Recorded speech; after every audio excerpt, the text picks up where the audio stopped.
Muy buenos días. Diviértete interactuando con el público en tiempo real.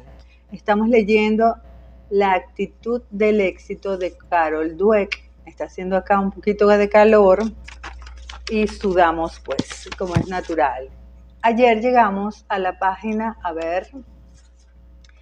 número 61, y vamos a aplicar todos estos conocimientos de la experta en las organizaciones que crecen. Bienvenido, Régulo, JCR.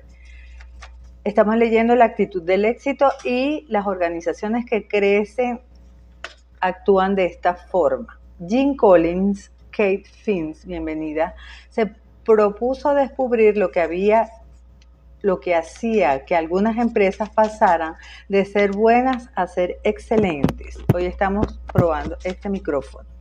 ¿Qué era lo que les permitía dar salto a la grandeza y mantenerse en ella, mientras que otras empresas similares se mantienen en un nivel constante? Georgina Guevara, bienvenida. Para responder a esta pregunta, él y su equipo de investigadores se embarcaron en un estudio de 5 años de duración. Eligieron a 11 empresas cuyos beneficios hubieran subido por las nubes con relación a otras empresas de su mismo sector y que hubieran mantenido ese ritmo al menos durante 15 años. Emparejaron cada empresa con otra del mismo ramo que tuviese recursos semejantes, pero que no hubiera dado el salto. Estudió también un tercer grupo de empresas, las que habían dado el salto de bueno a excelente, pero no habían podido mantenerlo. Interesante. ¿Qué era lo que diferenciaba a las empresas prósperas de las demás empresas? Como Collins describe en su libro De bueno a excelente, existían varios factores importantes, pero uno de ellos era absolutamente esencial: el tipo de dirigente que en todos los casos condujo a la empresa hasta la grandeza. Vamos a ver qué aprendemos hoy. Estos dirigentes no eran del tipo exuberante y carismático que van resumando su ego y su autoproclamado talento. Eran personas modestas que hacían preguntas constantemente y poseían la habilidad de enfrentarse a las respuestas más descarnadas, o sea, eran capaces de mirar a la cara a los fracasos, incluso los suyos propios, mientras mantenían la fe en que al final triunfarían. Esto es ser resiliente, según lo que yo entiendo. ¿Te suena todo esto? Collins se pregunta por qué tienen estas cualidades concretas esos dirigentes eficaces, por qué van juntas estas cualidades con lo que hacen y cómo llegaron a conseguirlas. Pero nosotros ya lo sabemos. Tienen una mentalidad de crecimiento, creen en el desarrollo humano. Estas son las marcas distintivas. No intentan demostrar constantemente que son mejores que los demás. Por ejemplo, no subrayan la jerarquía poniéndose ellos por encima. No se apropian de los méritos de las contribuciones de otra gente y no sabotean a los demás para sentirse poderosos. En lugar de eso, lo que hacen es intentar mejorar constantemente. Se rodean de los colaboradores más capacitados que puedan encontrar. Miran de frente sus propios errores y defectos y preguntan abiertamente qué clase de habilidades necesitan ellos y sus empresas para el futuro. Bienvenido, señor Slayer. Luis y José Marrero, bienvenidos a la lectura. Sigo. Un poquito de café que no cae nada mal. Gracias a esto pueden seguir adelante con una seguridad en sí mismos que se basa en hechos y no se construye sobre fantasías acerca de su propio talento. Collins describe que Alan Wurzel, el director ejecutivo del gigante de la electrónica Circuit City, mantiene debates en la sala de juntas. Bienvenida Jessica Mejías, bienvenidos a la lectura de La actitud del éxito. Sigo.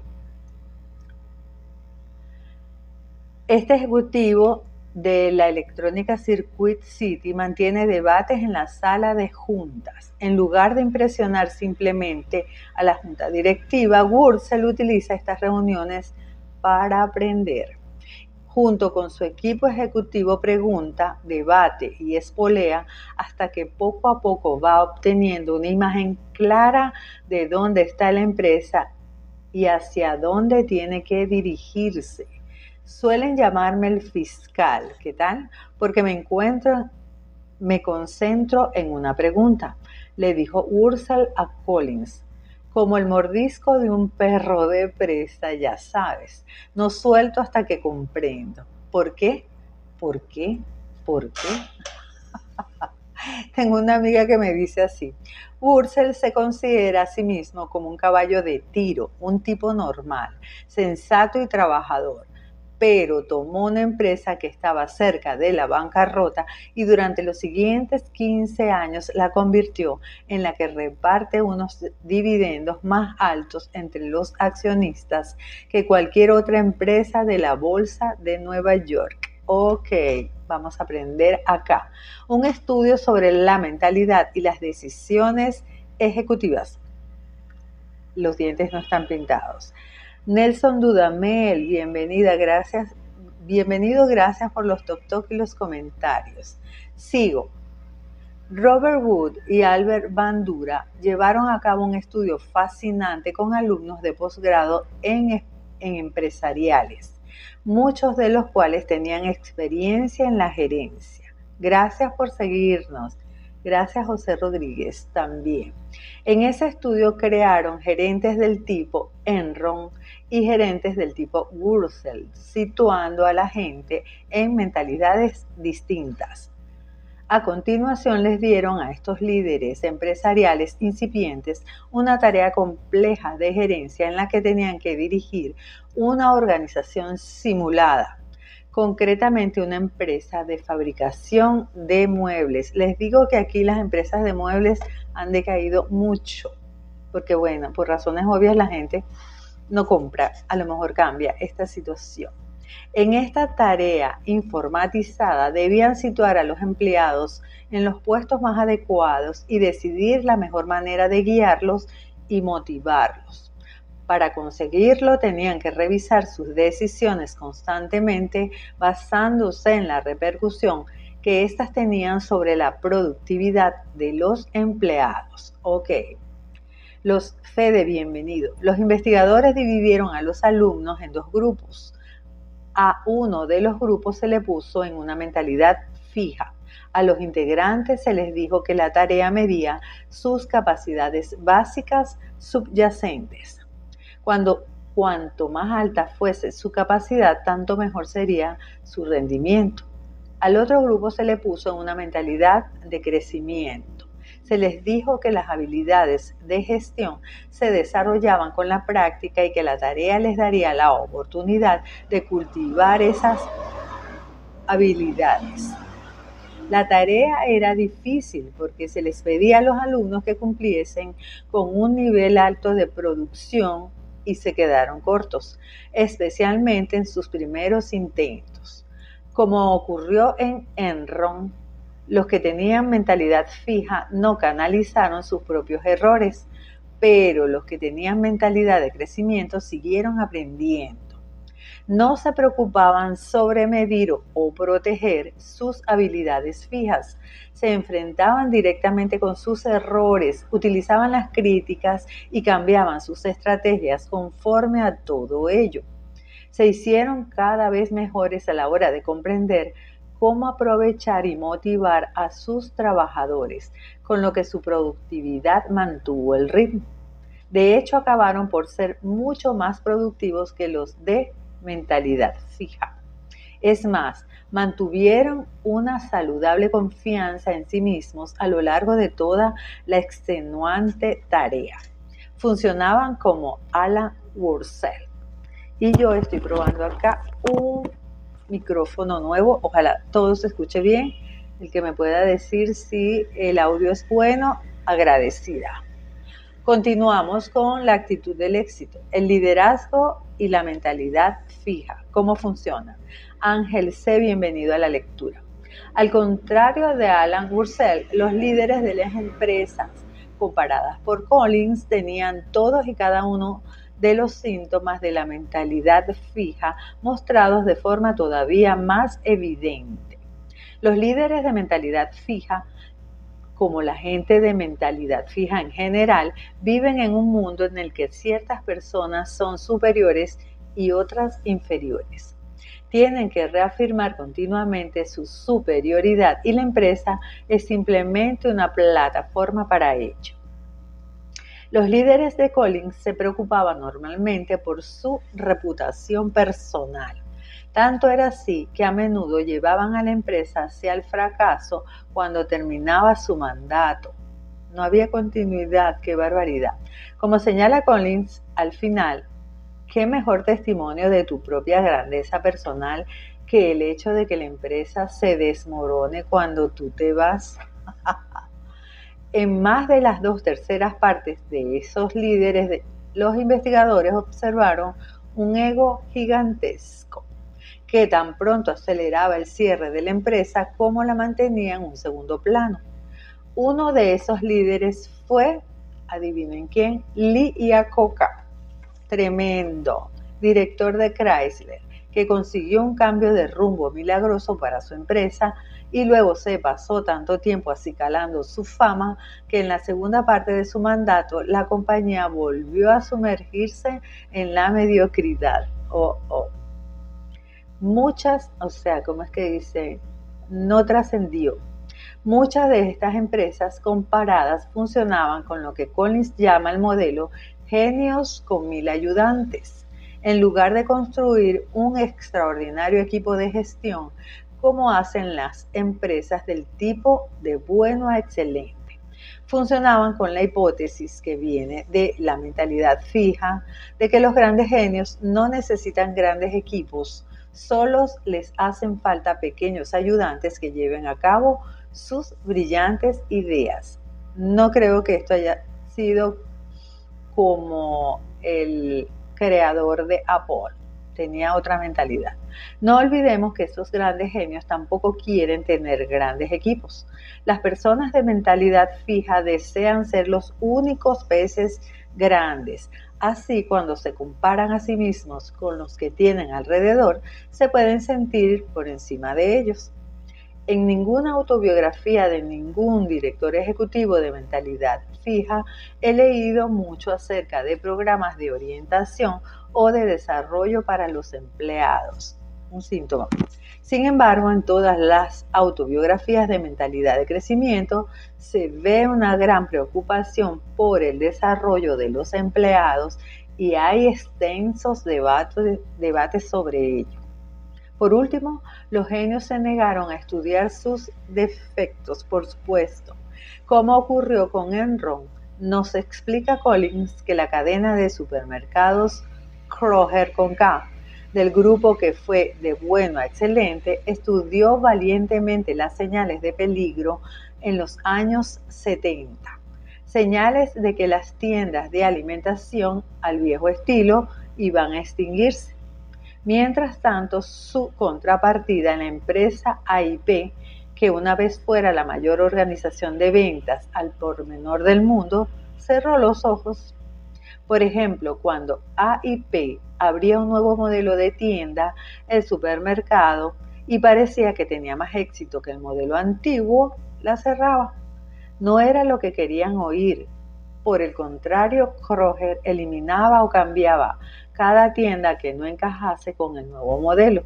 Al final de los años 90 se convirtió en la cadena de supermercados número 1 del país y aquí lo hemos aprendido a golpes. A cada momento la gente y los negocios se van renovando. Sigo, los directores ejecutivos y el gran ego. ¿Cómo director ejecutivo llegó a ser sinónimo de ego gigantesco? Si los auténticos pastores de la industria son personas modestas con mentalidad de crecimiento, ¿Por qué hay tantas empresas que buscan líderes estrellas, incluso cuando esos líderes al final se comprometen más consigo mismos que con la empresa? Lo que le pasó a Apple. Echadle la culpa a Coca. Según James Surowiecki, en un artículo publicado en Slate, el ascenso de Coca al protagonismo fue un punto de inflexión para las empresas norteamericanas. Antes de él, los días de los grandes magnates parecían haberse extinguido hacía tiempo. En la imaginación pública, director ejecutivo significaba un hombre de empresa con buenas camisas, bien tratado y bien pagado, pero fundamentalmente una persona insulsa y sin carácter. ¡Wow! Cucuy Luciteño, bienvenido a la lectura. Con Iacocca cambió todo eso. Los periodistas especializados en el ámbito empresarial empezaron a considerar a los ejecutivos como el próximo JP Morgan o el siguiente Henry Ford, y los ejecutivos de mentalidad fija comenzaron a competir por esas etiquetas. Ojo, a ver. Surowiecki llega a relacionar los recientes escándalos empresariales con ese cambio, porque conforme seguía la tendencia, los directores ejecutivos se convirtieron en superhéroes. Pero las personas que se pavonean de sus egos y que buscan un nuevo empujón para su propia imagen no son precisamente quienes fomentan la salud empresarial a largo plazo, porque no piensan sino en ellos. Salud por ellos.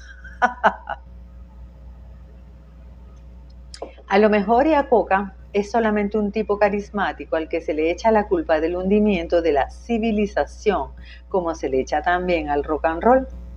¿Es justo eso? Vamos a analizarlo más de cerca y a estudiar a algunos directores ejecutivos de mentalidad fija. Oigan esto, Sandino Bolívar, bienvenido. Albert Dunlap, de Scott Paper y Zumbin, ok.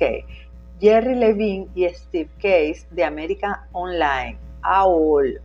Time Warner y Kenneth Lay y Jeffrey Skilling, de Enron, todos de mentalidad fija. Verás que todos ellos empezaron con la creencia de que ciertas personas son superiores, que todos ellos tienen la necesidad de demostrar su superioridad y exhibirla, que todos ellos utilizan a sus subordinados para alimentar esa necesidad en lugar de fomentar el desarrollo de sus trabajadores, y que todos ellos acaben sacrificando a su empresa ante su necesidad. La mentalidad fija nos ayuda a comprender de dónde provienen los egos gigantescos, cómo funcionan y por qué se vuelven contraproducentes. Un chin.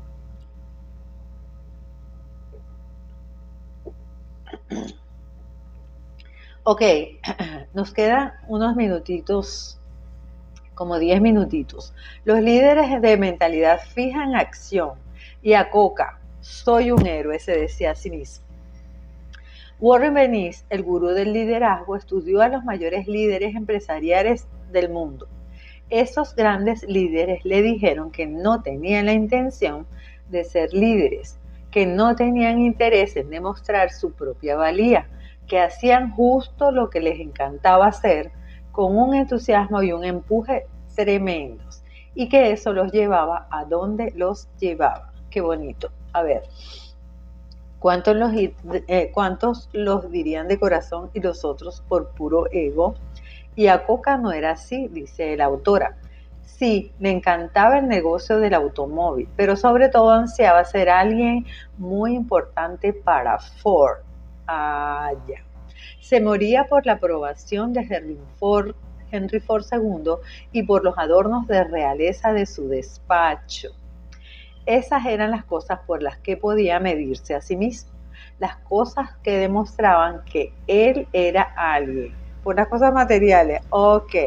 Utilizó la palabra realeza por buenas razones. Iacocca nos cuenta que la Glass House, las oficinas centrales de la Ford, eran un palacio y Henry Ford era el rey.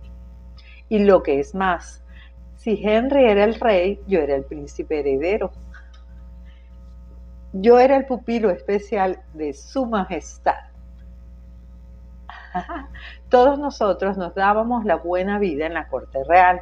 Éramos parte de algo que estaba más allá de la primera clase, la clase de la realeza.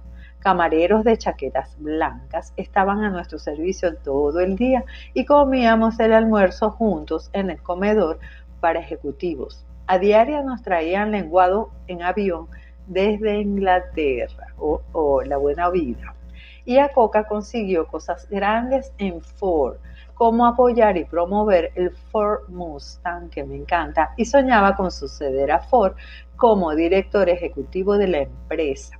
Pero este tenía otras ideas y, para gran conmoción y rabia de Iacocca, al final se deshizo de él. ¿Qué tal, Joel? Bienvenido. Estamos leyendo La actitud del éxito. Es curioso que a Iacocca le pillase desprevenido la maniobra de Ford y que a partir de ese momento lo odiara de por vida. A fin de cuentas, lo había visto despedir a gente importante y él mismo había cortado cuellos a mansalva. Conocía el juego empresarial y aún así su mentalidad fija le oscureció la vista. Siempre me he aferrado a la idea de que yo era diferente, de que de alguna manera yo era más inteligente y más afortunado que el resto.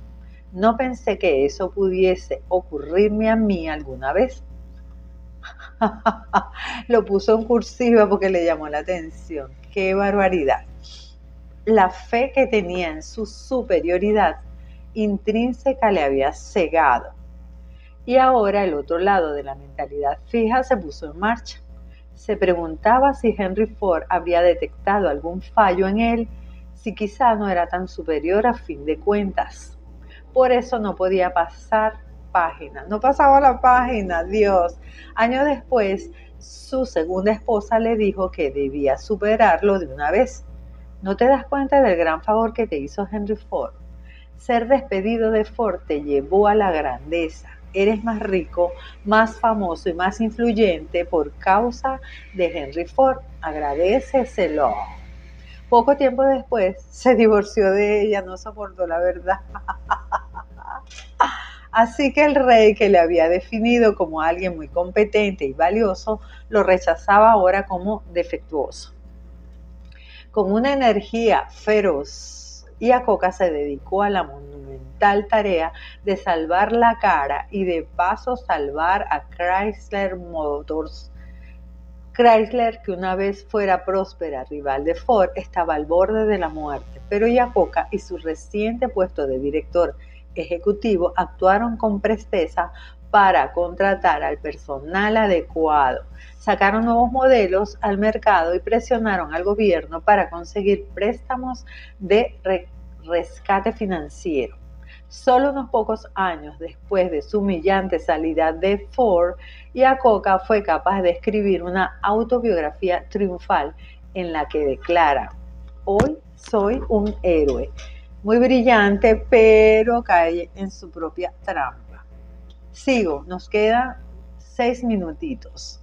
Sin embargo, poco tiempo después, Chrysler atravesaba otra vez por serias dificultades y le vuelve a presentar ahora. La mentalidad fija de Iacocca no se movió. Tenía que demostrar su grandeza ante sí mismo, ante Henry Ford, ante el mundo, a una escala cada vez mayor. Ocupaba sus horas de trabajo en eventos que realzasen su imagen pública y se gastaba el dinero de la empresa en impresionar a Wall Street y dar un empujón al precio de las acciones de Chrysler. Todo ello en lugar de invertir en nuevos diseños o en mejoras de fabricación que mantuviesen rentable la empresa a largo plazo. Chami, bienvenido, gracias por estar allí. ¡Qué barbaridad! Se ocupaba más de la imagen que de lo que tenía que ocuparse. También tenía un ojo puesto en la historia, en cómo sería juzgado y recordado. Pero esta preocupación no le sirvió de inspiración para levantar la empresa, más bien al contrario. Según uno de sus biógrafos, le preocupaba que sus subordinados pudieran ganar puntos por los nuevos diseños con éxito, de manera que se opuso a aprobarlos. Saludos para Joelsi Durán, bienvenida Joelsi, y Leiker. No deseaba que se le borrase de la historia de Chrysler, de modo que se aferró desesperadamente al cargo de director ejecutivo hasta mucho después de haber perdido la eficacia. ¿Qué tal, Fercho? Iacocca tuvo una oportunidad de oro para establecer una gran diferencia, para dejar un gran legado, pero no lo hizo porque el ego no se lo permitió. La industria automovilística estadounidense se enfrentaba con el mayor desafío de su historia. Los automóviles importados de Japón, que así sigue siendo, se estaban apoderando del mercado. El motivo era muy sencillo. Esos automóviles tenían mejor aspecto y funcionaban mejor, y seguro que el precio también era mejor. El equipo de Iacocca realizó un estudio detallado de Honda y le hizo excelentes sugerencias. Pero en lugar de afrontar el desafío y producir mejores automóviles, Iacocca, que estaba atorado en su propia mentalidad fija, se excusaba y les echaba la culpa a los demás, propio pues. Se enfurecía y escupía feroces ataques verbales contra los japoneses, al tiempo que demandaba que el gobierno estadounidense impusiera tasas y estableciera cuotas de importación para detenerlos. The New York Times regañó a Iacocca en un editorial, oigan esto, la solución reside en hacer automóviles mejores en este país, no en excusas cada vez más airadas a costa de Japón. Iacocca tampoco se erigía como el líder de su fuerza laboral. De hecho, se fue convirtiendo en el tirano aislado, pequeño y disciplinario que acusaba a Henry Ford de ser. No solamente despedía a los que eran críticos con él, sino que hizo muy poca para premiar a los trabajadores que tanto se habían sacrificado por salvar la empresa. Ay, ¿les parece? ¿Lo han escuchado? ¿Lo han vivido antes? Yo creo que sí. ¿Hasta cuando el dinero venía a espuertas? Parecía que no tuviese interés alguno en compartirlo con ellos. Los salarios siguieron siendo bajos y las condiciones laborales malas, mala gerencia. Y aún así, cuando Chrysler tenía problemas otra vez, él mantenía su principesco estilo de vida para renovar su suite empresarial en el Hotel Waldorf Astoria de Nueva York. Se gastó $2 billones. ¿Qué tal, Excel? Bienvenido. Michael también. A ver, al final, cuando todavía había tiempo para salvar a Chrysler, la junta directiva sacó con cuidado a Iacocca de la empresa.